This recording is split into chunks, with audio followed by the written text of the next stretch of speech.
Olha só, o que nós vamos analisar aqui hoje é a arquitetura exata das dinâmicas de poder. Este é um estudo clínico sobre a mecânica comportamental vista através das lentes irrefutáveis do poder estoico. Esquece esses clichês motivacionais genéricos que você vê por aí.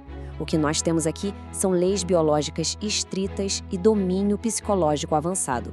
Nós vamos estabelecer a linha de base absoluta de como a mente humana opera de fato sob extrema pressão.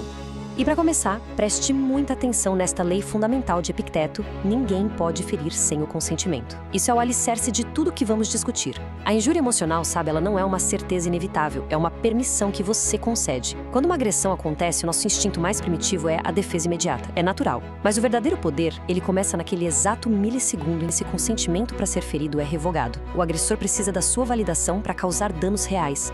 E ao reter de forma cirúrgica essa validação, a estrutura do ataque simplesmente desmorona. Este é o núcleo absoluto da resiliência e do poder estoico. O que nos leva direto para a nossa primeira sessão, a armadilha da reação.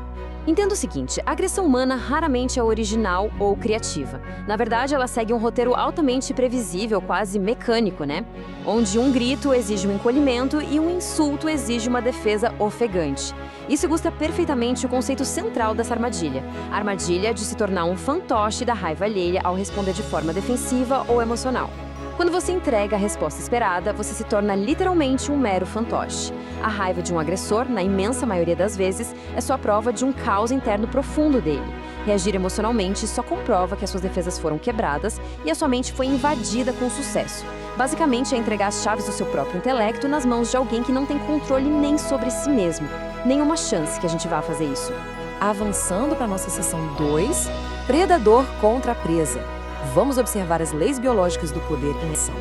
De um lado, nós temos os marcadores biológicos universais da fraqueza. Pânico, gritos, aquele comportamento completamente errático. Pensa na natureza selvagem. Aquele animal que faz barulho, que perde o controle, é a presa, um desespero iminente. Agora, do outro lado, nós temos a representação do predador no topo da cadeia alimentar. Silencioso, relaxado, altamente observador. Um predador dominante, perceba, ele nunca desperdiça energia com ruídos ou exibições inúteis antes do momento exato de agir. Trazendo isso para o conflito humano moderno, adotar essa postura silenciosa sinaliza imediatamente uma superioridade absoluta e inquestionável. Você ignora qualquer debate lógico e passa a falar diretamente com a biologia do seu oponente.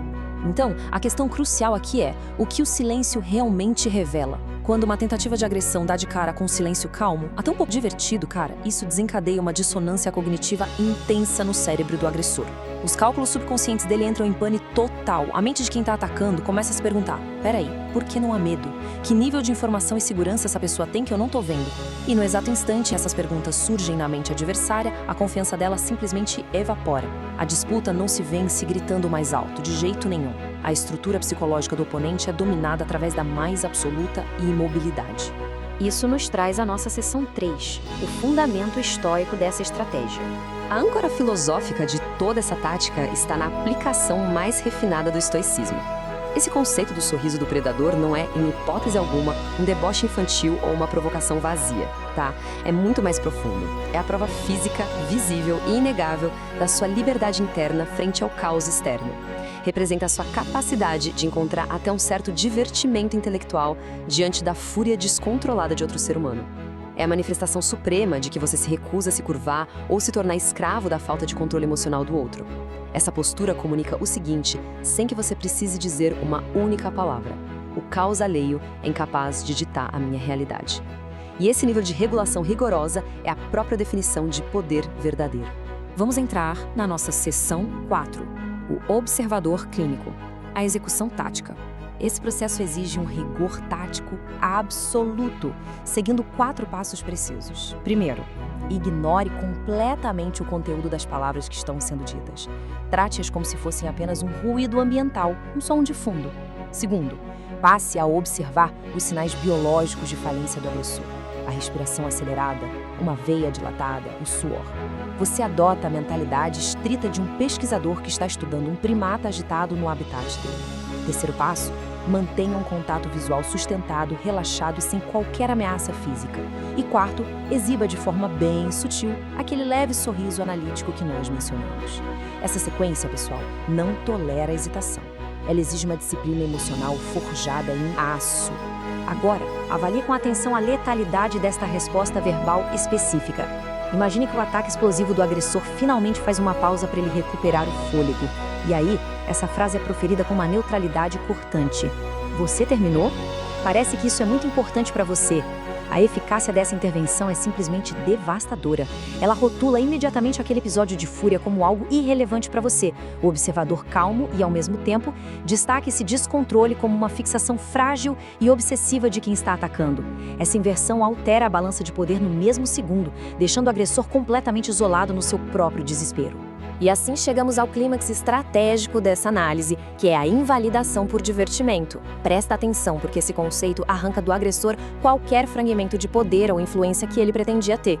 Ao extrair pura curiosidade analítica a partir de uma agressão direcionada a você, o seu oponente é rebaixado abruptamente do status de uma ameaça que exigiria respeito ou medo. Pelo contrário, ele é reduzido de forma impiedosa a uma amostra de laboratório, um espécime falha a ser estudado e jamais um igual a ser combatido em uma arena de gritaria.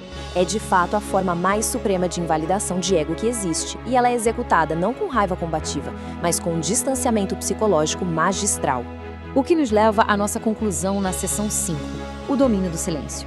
A consolidação de toda essa estrutura comportamental se apoia nestes pilares centrais irrefutáveis. Primeiro, não reagir, porque ceder ao impulso é a garantia da sua derrota psicológica. Segundo, observar puramente.